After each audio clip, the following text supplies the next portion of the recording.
Assalamualaikum dan selamat sejahtera semua. Kenal tak cikgu siapa?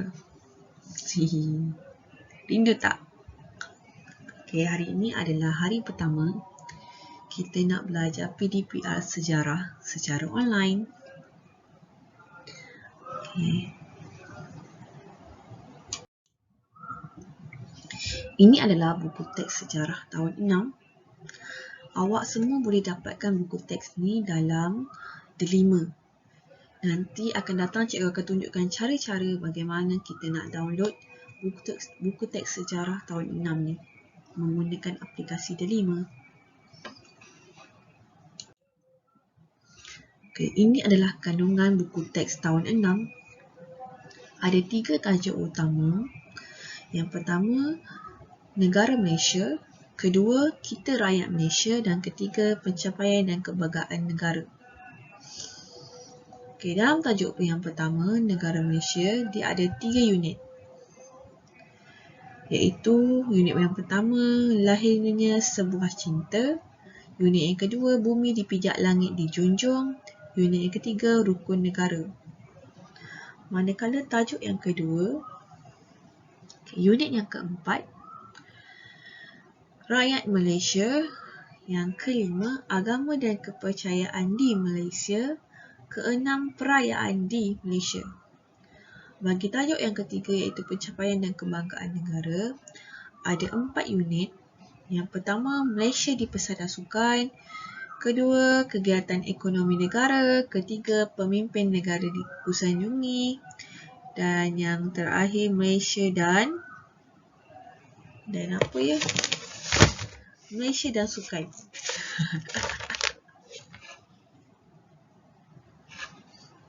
Okay, kita teruskan.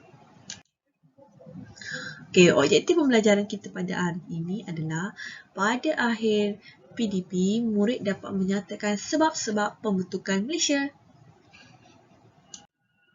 Okay, tajuk kita adalah tajuk 1, negara Malaysia. Dan unit 1, lahirnya sebuah cinta.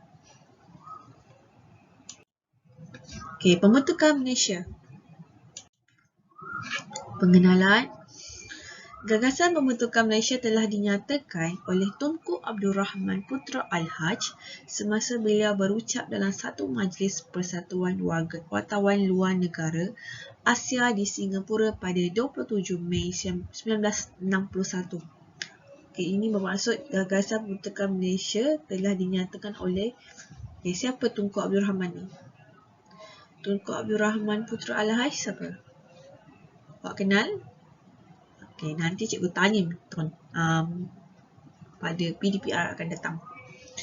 Okay, gagasan pembentukan Malaysia ini telah dinyatakan oleh Tunku Abdul Rahman pada tarikh 27 Mei 1961. Awak kena ingat tarikh ni. Tarikh ni penting. Selalunya soalan-soalan sejarah dia akan tanya macam ni. Tanya pasal tarikh, bila sesuatu perjanjian itu berlaku. Okey, sebab-sebab pembentukan Malaysia. Yang pertama, sebabnya adalah untuk menjamin keselamatan negara. Yang kedua adalah untuk memajukan sosioekonomi. Dan yang ketiga adalah untuk mencapai keseimbangan kaum. Okey, terlihat huraian bagi menjamin keselamatan negara. Okey, pada ketika dulu, Singapura dan Sarawak mengalami ancaman komunis. Sebab tu pembentukan Malaysia dituntut. Pihak komunis berusaha menjadikan Sarawak sebagai sebuah negara komunis bagi menyebarkan pengaruhnya di Asia Tenggara. Siapa itu komunis? Awak kena cari. Siapa komunis? Cuba tanya mak dan ayah. Kita akan bincangkan pada masa akan datang. Okey, seterusnya, Persekutuan Tanah Melayu telah mempunyai pengalaman dan ancaman komunis. Sebab tu pembentukan negara amat menjadi satu impian untuk penduduk tanah Melayu pada ketika itu. Okey, yang kedua adalah memajukan sosioekonomi. Apa itu sosioekonomi? Okey, dalam kamus dewan, sosioekonomi adalah melibatkan unsur-unsur atau faktor kemasyarakatan dan ekonomi. Apa pula maksud ekonomi ya? Okey, merujuk kamus, ekonomi adalah merujuk kepada keadaan, kekayaan, kebendaan sesuatu negara. Dia lebih kurang ekonomi ni macam pendapatan negara lah. Pendapatan negara, tahu tak pendapatan? Tahu tak gaji? Dia melibatkan wang. Okay. Ekonomi negara ni boleh dilihat pada kayanya sesuatu negara ataupun miskinnya sesuatu negara. Seterusnya adalah mencapai keseimbangan kaum. Pembentukan Malaysia membentuk keseimbangan kaum. Okey, kita semua tahu bahawa Malaysia ni mempunyai pelbagai kaum. Betul tak? Boleh tak sebutkan cikgu kaum-kaum yang ada di Malaysia? Okay, yang pertama,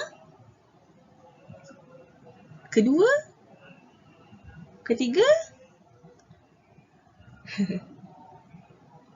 Okey, antara kaum yang terbesar di Malaysia adalah kaum Melayu, Cina dan diikuti dengan India.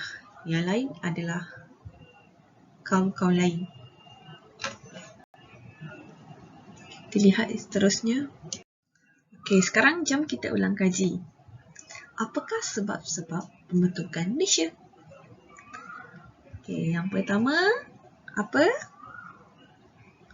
Untuk menjamin keselamatan negara. Yang kedua, untuk meningkatkan ekonomi, sosioekonomi negara. Dan yang ketiga, untuk mencapai keseimbangan kaum. Ada 3 ya. Kita kena ingat. 1,